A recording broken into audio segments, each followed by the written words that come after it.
যুক্তরাষ্ট্রের জন্য মধ্যপ্রাচ্যের ইরানকে আতঙ্ক বললেও বোধহয় ভুল হবে না।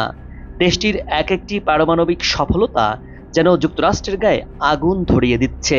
আর তাই তো যুদ্ধ, সংলাপ, চিঠি, নানা অনুষঙ্গে ইরানকে থামাতে মরিয়া যুক্তরাষ্ট্র। এর বিপরীতে ইরানের পক্ষ থেকে হুমকি, হুঁশিয়ারি, সতর্ক বার্তা ছাড়া কিছুই জোটেনি মার্কিনীদের। যুক্তরাষ্ট্রের যে কোনো হুমকির বিরুদ্ধে কঠোর প্রতিশোধ নেয়ার হুঁশিয়ারি দিয়েছে ইরান। ইরানের বিরুদ্ধে কোনো হামলা বা পদক্ষেপ নেওয়া হলে ইরান শক্তিশালীভাবে তা মোকাবেলা করবে। যুক্তরাষ্ট্রের কাছে মাথা নত করবে না ইরান। যুক্তরাষ্ট্র আর ইসরায়েলকে যেভাবে ইরান মোকাবেলা করবে, বিস্তারিত দেখুন এই প্রতিবেদনে। বিশ্ব রাজনীতির প্রেক্ষাপটে চলছে এক ভয়াবহ অস্থিরতা। এই বুঝি নতুন যুদ্ধের শুরু, বিশেষত ইরান ও যুক্তরাষ্ট্রের মধ্যে। এমন সময় যুক্তরাষ্ট্রের প্রেসিডেন্ট ডোনাল্ড ট্রাম্প আবারও ইরানের সাথে পরমাণু চুক্তির নতুন আলোচনার জন্য হাত বাড়ালেন। আর তখনই ইরানের সর্বোচ্চ নেতা আয়াতুল্লাহ আলী খামেনি এই প্রস্তাবকে বিশ্ব জনতার সাথে প্রতারণা বলে অভিহিত করলেন। কেন এক চুক্তি ভেঙে দেওয়া নেতা আবার এক চুক্তির কথা বলেন? ইরান কি শুধু প্রতারণা দেখছেন, নাকি এর পিছনে রয়েছে কিছু গভীর কৌশল? ইরান ও যুক্তরাষ্ট্রের সম্পর্ক দীর্ঘদিন ধরেই উত্তপ্ত। ট্রাম্পের একদিকে আগ্রাসী পররাষ্ট্রনীতি, অন্যদিকে ইরানের দৃঢ়তা।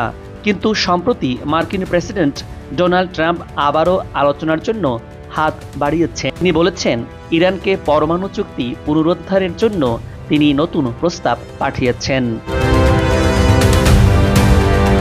ইরানও পিছু হটার পাত্র নয়। ইরানকে অন্যায় আধিপত্য দেখিয়ে সমঝোতার টেবিলে বসানো যাবে না বলে দাবি করেছেন দেশটির সর্বোচ্চ নেতা আয়াতুল্লাহ আলী খামেনি।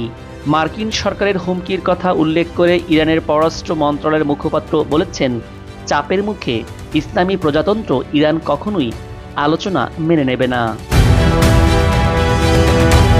কোনো কিছুতেই থামাতে পারছে না ইরানকে। নজিরবিহীন নিষেধাজ্ঞা সত্ত্বেও দিন দিন সামরিক শক্তি বাড়িয়ে চলছে তেহরান। গ্লোবাল ফায়ার পাওয়ারের পরিসংখ্যানের সবশেষ তথ্য বলছে, সামরিক শক্তিতে বিশ্বের 145টি দেশের মধ্যে ইরানের অবস্থান 14তম। সামরিক শক্তির বিচারে ইসরায়েলের অবস্থান 17তম। ইসরায়েলের চেয়ে এগিয়ে রয়েছে ইরান। মধ্যপ্রাচ্যের চিরপ্রতিদ্বন্দ্বী দুই দেশ ইরান, ইসরায়েল। সম্প্রতি দেশ দুইটির মুখোমুখি অবস্থান বিশ্বজুড়ে নতুন করে আলোচনার জন্ম দিয়েছে। ইরান ইসরায়েলি হামলার সম্ভাবনার জন্য প্রস্তুত হচ্ছে। ব্রিটিশ গণমাধ্যম দ্য টেলিগ্রাফ রিপোর্ট বলছে, ইরান প্রতিরক্ষা ব্যবস্থা শক্তিশালী করছে এবং সাম্প্রতিক সময়ে ইসরায়েলি হামলার পরে গোপন স্থানে প্রতিরক্ষা ব্যবস্থা বাড়াচ্ছে। গত কয়েক মাসে ইরান সবচেয়ে তীব্র সামরিক অনুশীলন চালিয়েছে। এতে বিভিন্ন আক্রমণাত্মক অস্ত্র ব্যবহার করেছে তারা, যা যুক্তরাষ্ট্র, ইসরায়েল ও অন্যান্য দেশগুলোর জন্য হুমকি সৃষ্টি করেছে। যুদ্ধ বিধ্বস্ত মধ্যপ্রাচ্যে সামরিক সক্ষমতা একের পর এক বাড়িয়ে চলছে ইরান। এর ধারাবাহিকতায় এবার ক্ষেপণাস্ত্রের দিকে নজর দিয়েছে দেশটি। ইরান জানিয়েছে, ক্ষেপণাস্ত্রের পাল্লা বাড়াচ্ছে ইরান। ইরানি আর্মি এভিয়েশন জানায়, দেশের আর্মি এভিয়েশন তাদের দূরপাল্লার ক্ষেপণাস্ত্রের পাল্লা বৃদ্ধি করেছে। সাম্প্রতিক বছরগুলোতে যন্ত্রাংশ উৎপাদন ইরানের আর্মি এভিয়েশনের অন্যতম সাফল্য। দেশটির আর্মি এভিয়েশন ইরানি ক্যালেন্ডার বছরের প্রথম মাস, যা 21 মার্চ থেকে 1000-এর বেশি অত্যাধুনিক যন্ত্রাংশের উৎপাদন উন্মোচন করবে তেহরান। ইরান গ্রেট প্রফেট 19 নামে বড় সামরিক অনুশীলন শুরু করেছে, যা ইরানের একতেদার পাওয়ার অনুশীলনের অংশ হিসাবে পরিচিত। ইরানের ইসলামিক রেভলিউশনারি গার্ড কোর ও ইরানি সেনাবাহিনীর এয়ার ডিফেন্স অনুশীলন সহ পারমাণবিক ডিফেন্স অনুশীলন চালিয়েছে। ইসরায়েলি সামরিক বাহিনী বলছে, তারা সবসময় পরিস্থিতি মূল্যায়ন করে এবং আধুনিক প্রতিরক্ষা ও আক্রমণ কৌশলের জন্য প্রস্তুতি নিয়ে থাকে। এমন খবর আন্তর্জাতিক গণমাধ্যমে প্রচারিত হয়েছে। এরই মধ্যে বিশ্ব কাঁপানো সামরিক মহড়া দেখেছে বিশ্ববাসী। চীন, রাশিয়া, ইরান একসাথে সমুদ্রে শক্তি প্রদর্শন করেছে। ভারত মহাসাগর দেখল এক অবিশ্বাস্য শক্তি প্রদর্শনের খেলা। চীন, রাশিয়া ও ইরান একসাথে বিশাল নৌমহড়া করেছে, যা বিশ্ব রাজনীতির ভারসাম্য বদলে দিয়েছে। এই মহড়ার নাম ছিল সিকিউরিটি বেল্ট 2025, যেখানে চীনের অত্যাধুনিক টাইপ 052D ধ্বংসকারী ক্ষেপণাস্ত্র জাহাজ অংশ নিয়েছে। রাশিয়া তার প্রশান্ত মহাসাগরীয় যুদ্ধ জাহাজ মোতায়েন করেছে, আর ইরান নিয়ে এসেছিল বিপ্লবী গার্ড কর্পসের শক্তিশালী নৌ ইউনিট। অত্যাধুনিক মিসাইল করভেট ও টহল জাহাজও ইরান পাঠিয়েছিল। বিশ্বব্যাপী নজর কেড়েছে এই মহড়ার। যদিও এই মহড়ায় মোটেও চিন্তিত নন বলে জানিয়েছেন মার্কিন প্রেসিডেন্ট ডোনাল্ড ট্রাম্প। মহড়ার পরই এই তিন দেশ এবার আলোচনায় বসেছে এক টেবিলে। ইরানের শান্তিপূর্ণ পরমাণু কর্মসূচির প্রতি সমর্থন জানিয়েছে রাশিয়া ও চীন। সেই সঙ্গে দেশটির উপর আরোপিত অর্থনৈতিক নিষেধাজ্ঞা প্রত্যাহারের আহ্বান জানিয়েছে। পরমাণু কর্মসূচি নিয়ে পশ্চিমা বিশ্বের চাপ এবং নানা হুমকির মুখে তেহরানের পাশে দাঁড়ালো বেইজিং ও মস্কো। অপরদিকে ইসরায়েল ও যুক্তরাষ্ট্র চলতি মার্চেই ভূমধ্য সাগরে যৌথ সামরিক মহড়া করেছে। এই অনুশীলনে ইসরায়েলি ও যুক্তরাষ্ট্রের বিমান বাহিনী সহ F-35I, F-15I এবং B-52 স্ট্র্যাটেজিক বোম্বার বিমানও অংশ নিয়েছে। অনুশীলনের উদ্দেশ্য ছিল দুই দেশের বিমান বাহিনীর মধ্যে অপারেশনাল সমন্বয় অনুশীলন করা এবং আঞ্চলিক হুমকি মোকাবেলায় সক্ষমতা বৃদ্ধি করা। ইরান পারমাণবিক স্থাপনাগুলোকে বাংকার বা মাটির নিচে তৈরি করছে, যাতে সাধারণ বোমা দিয়ে এটিকে কেউ ধ্বংস করতে না পারে। ইন্টারন্যাশনাল অ্যাটমিক এনার্জি এজেন্সি বা IAEA এর রিপোর্ট বলছে, ইরান যদি 60 থেকে 90% ইউরেনিয়াম উৎপাদন শুরু করে, তাহলে 1 মাসের মধ্যে তারা 4-5টি পারমাণবিক অস্ত্র তৈরি করতে পারবে। আন্তর্জাতিক আণবিক শক্তি সংস্থা বলছে, ইরান এখন 60% পর্যন্ত ইউরেনিয়াম সমৃদ্ধ করছে। পারমাণবিক বোমা তৈরির জন্য ইউরেনিয়াম সমৃদ্ধির মাত্রা 90%-এর বেশি হতে হয়। সেই হিসাবে দেশটি পারমাণবিক বোমা তৈরি থেকে প্রযুক্তিগতভাবে তুলনামূলকভাবে সামান্য দূরে রয়েছে। ইরানকে কোনো কিছুই থামাতে পারছে না।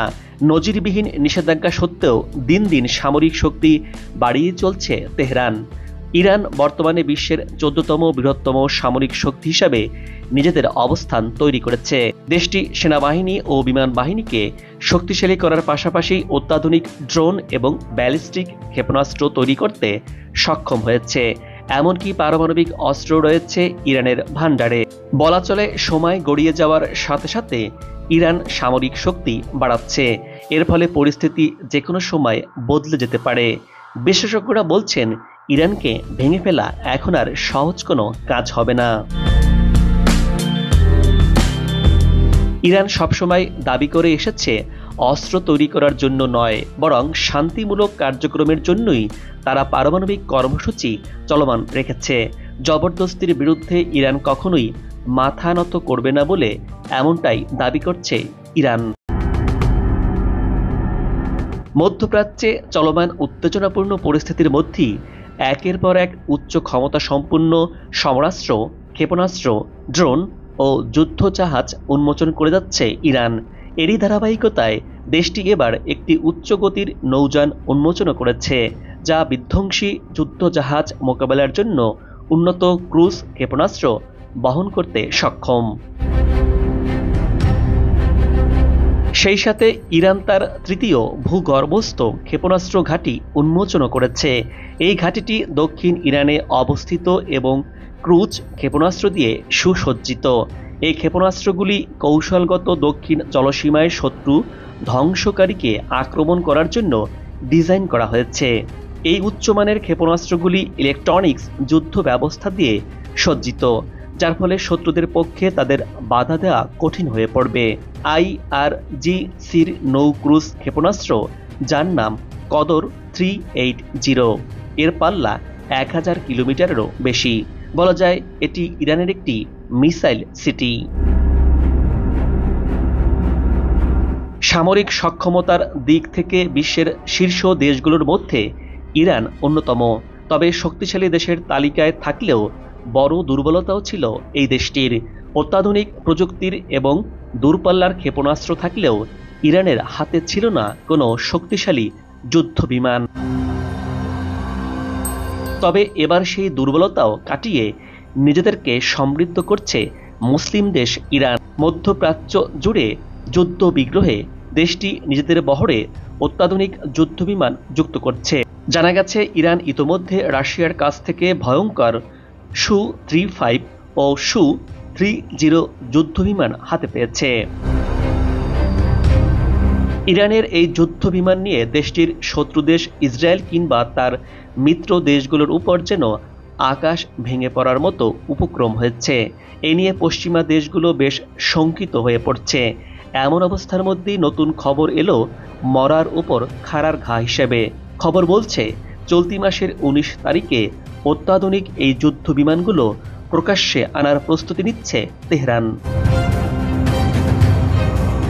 রাশিয়ার তৈরি অত্যাধুনিক এই যুদ্ধ বিমান হাতে পাওয়ায় ইরানের সামরিক সক্ষমতা এক লাফে অনেক গুণ বেড়ে যাচ্ছে বলে মনে করছেন বিশ্লেষকরা। এমনকি ইরান এখন ইসরায়েলের মাটিতেও বিমান হামলা চালাতে সক্ষম হবে। ইরান থেকে যতবার সরাসরি ইসরায়েলে হামলা চালানো হয়েছে প্রতিবার দেশটির ভরসা ছিল মিসাইল, পাল্টা ইসরায়েল জবাব দিয়েছে বিমান হামলা চালিয়ে। তবে এবার ইরানের সেই দুর্বলতার অবসান ঘটছে। এদিকে এই উত্তেজনার অন্যতম কারণ সবচেয়ে বেশি উদ্বেগ মধ্যপ্রাচ্যের দেশগুলোতে। সৌদি আরব ও ইসরায়েল মনে করছে ইরান পারমাণবিক শক্তি অর্জনের খুব কাছাকাছি পৌঁছে গেছে। ইসরায়েল সরাসরি হুমকি দিয়েছে ইরান পারমাণবিক বোমা বানালে তারা প্রথম আঘাত তারা হানবে। এদিকে রাশিয়া ও চীন বরাবরের মতো ইরানের পাশে দাঁড়িয়েছে। ইরান আর যুক্তরাষ্ট্রের সম্পর্ক এখন এমন এক মোড়ে দাঁড়িয়ে যেখানে ভুল সিদ্ধান্ত মানেই যুদ্ধ। ইরান কি শেষ পর্যন্ত মাথা নোয়াবে নাকি পারমাণবিক শক্তি অর্জনের পথেই এগিয়ে যাবে? এই উত্তেজনা বিশ্ব রাজনীতিতে কী প্রভাব ফেলবে তা সময়ই বলে দেবে। তবে বিশ্লেষকরা বলছেন মধ্যপ্রাচ্যে শান্তির পথ এখন একরকম বন্ধই হয়ে গেছে। এর আগে গেল বছর 1 অক্টোবর ইসরায়েলে মিসাইল হামলা চালিয়েছিল ইরান। অন্তত 200টি মিসাইল ছোড়া হয়েছিল। তখন লেবাননে গ্রাউন্ড অপারেশন শুরু করেছিল ইসরায়েলি সেনা। তারই জবাবে ইরান মিসাইল নিক্ষেপ করে ইসরায়েলের উপর। তবে ইসরায়েল দাবি করছিল আকাশপথে সফলভাবে তারা ওই হামলার মোকাবেলা করেছে। ইরান ইসরায়েল বহু বছর ধরে শত্রু দেশ হিসাবে পরিচিত। ইরান ইসরায়েলের অস্তিত্বকে বরাবরই চ্যালেঞ্জ করে আসছে। ইসরায়েলও ইরানকে তারা প্রধান শত্রু হিসাবে দেখে। চিরশত্রু ইরান ও ইসরায়েলের সামরিক ও রাজনৈতিক কর্মকর্তাদের মধ্যে ধারাবাহিক বাকযুদ্ধ চলছে। একে অন্যকে নিঃশেষ করে দেওয়ার হুমকি দিচ্ছে। এরই মধ্যে যুক্তরাষ্ট্রের বেশ কিছু গোয়েন্দা রিপোর্ট উল্লেখ করে ওয়াশিংটন পোস্ট বলছে এবছরের মাঝামাঝি ইরানের পারমাণবিক কর্মসূচির বিরুদ্ধে আগাম হামলা চালাতে পারে ইসরায়েল। দুই দেশের মধ্যে এমন উত্তেজনার তাপ আবারও ছড়িয়ে পড়ছে মধ্যপ্রাচ্যে। তাতে মধ্যপ্রাচ্য আরও অস্থিতিশীল হয়ে উঠছে। দর্শক, আজ এ পর্যন্তই। আগামীতে আবারও দেখা হবে নতুন কোনো ভিডিও চিত্র নিয়ে। ভিডিওটি ভালো লাগলে আপনার মূল্যবান মতামত জানিয়ে চ্যানেলটি সাবস্ক্রাইব করে ভিডিওটি শেয়ার করুন। ভালো থাকুন, নিরাপদে থাকুন এবং সাথেই থাকুন।